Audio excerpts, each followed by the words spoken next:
Assalamualaikum, apa kabar anak-anak? Ayo kita mulai hari ini dengan semangat dan membaca basmalah. Bismillahirrahmanirrahim.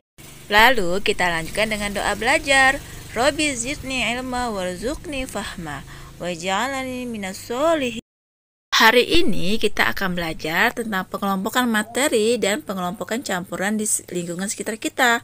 Kita akan belajar iklan di media cetak dan elektronik, serta makna dan manfaat persatuan dan kesatuan dalam kehidupan sehari-hari. Sekarang silahkan buka buku kalian, tema I halaman 78.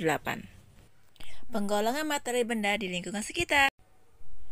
Unsur, yaitu zat tunggal yang paling sederhana dan tidak dapat diuraikan lagi. Contohnya iodin, fosfor, dan oksigen. Emas dan perak juga termasuk dalam unsur. Selain unsur, ada pula zat tunggal yang dikelompokkan ke dalam senyawa. Senyawa adalah zat-zat yang tersusun atas dua unsur atau lebih yang bergabung melalui reaksi kimia. Contohnya air yang tersusun dari dua jenis unsur, yaitu hidrogen dan unsur oksigen. Contoh lainnya yaitu gula atau glukosa yang terdiri atas unsur hidrogen, karbon, dan oksigen. Kalian bisa memahaminya lagi dengan membaca buku tema I halaman 80.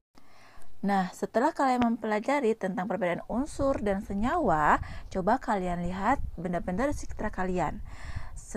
Manakah yang termasuk campur homogen dan heterogen, sesuai dengan yang sudah kalian pelajari di subtema sebelumnya. Macam-macam bentuk iklan di media cetak berdasarkan ruang iklan dicek. Yang pertama, iklan baris. Ciri-cirinya, yang pertama ditampilkan di halaman khusus iklan dan dikelompokkan berdasarkan jenisnya. Yang kedua, tidak berwarna. Yang ketiga, ditulis dengan singkat, 2-4 baris saja. Yang keempat, terdapat nomor telepon pengiklan. Kedua, iklan kolom. Ciri-cirinya ditulis dengan singkat. Yang kedua, lebih besar dari iklan baris. Dan yang ketiga, berisi penawaran komersial, ajakan untuk membeli atau menggunakan yang diiklankan. Unsur-unsur bahasa dalam iklan cek. Kalimatnya harus singkat, padat, dan jelas. Bahasa yang dapat memikat hati pembaca iklan. Kata-kata konotasi yang bermakna positif. Bahasa yang bersifat objektif, jujur, dan menarik. Jenis iklan berdasarkan isinya. Yang pertama, iklan pemberitahuan. Tujuannya menyampaikan informasi kepada masyarakat mengenai suatu hal, misalnya pengumuman ujian atau berita duka.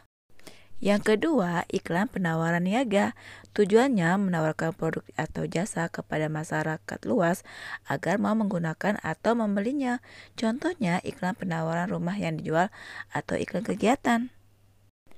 Yang ketiga, iklan layanan masyarakat. Dibuat oleh pemerintah atau organisasi pemerintah yang bertujuan mengajak masyarakat melakukan kegiatan atau program pemerintah.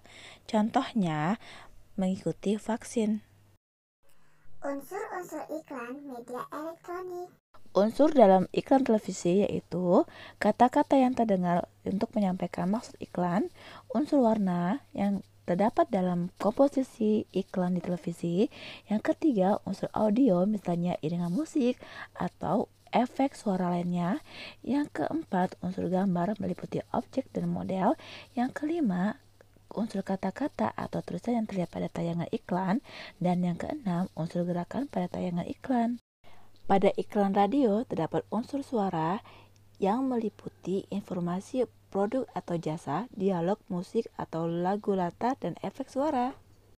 Unsur-unsur yang terdapat dalam iklan internet sama seperti iklan televisi, yaitu unsur audio dan gambar.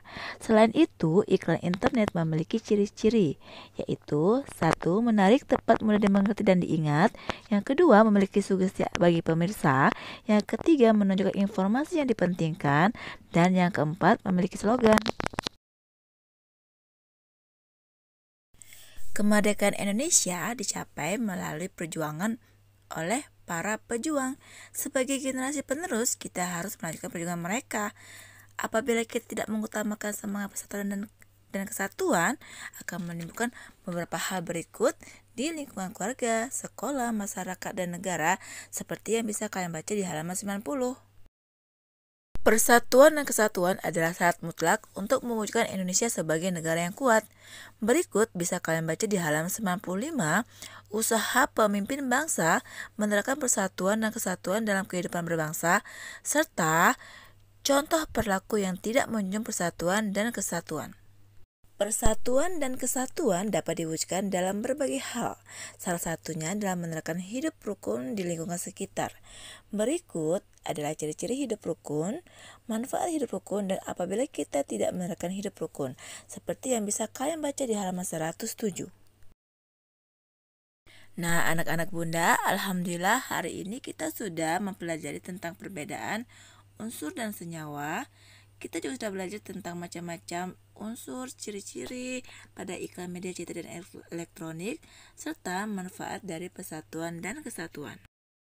Marilah kita tutup pembelajaran kita hari ini dengan mengucapkan hamdalah, alhamdulillahirrahmanirrahim.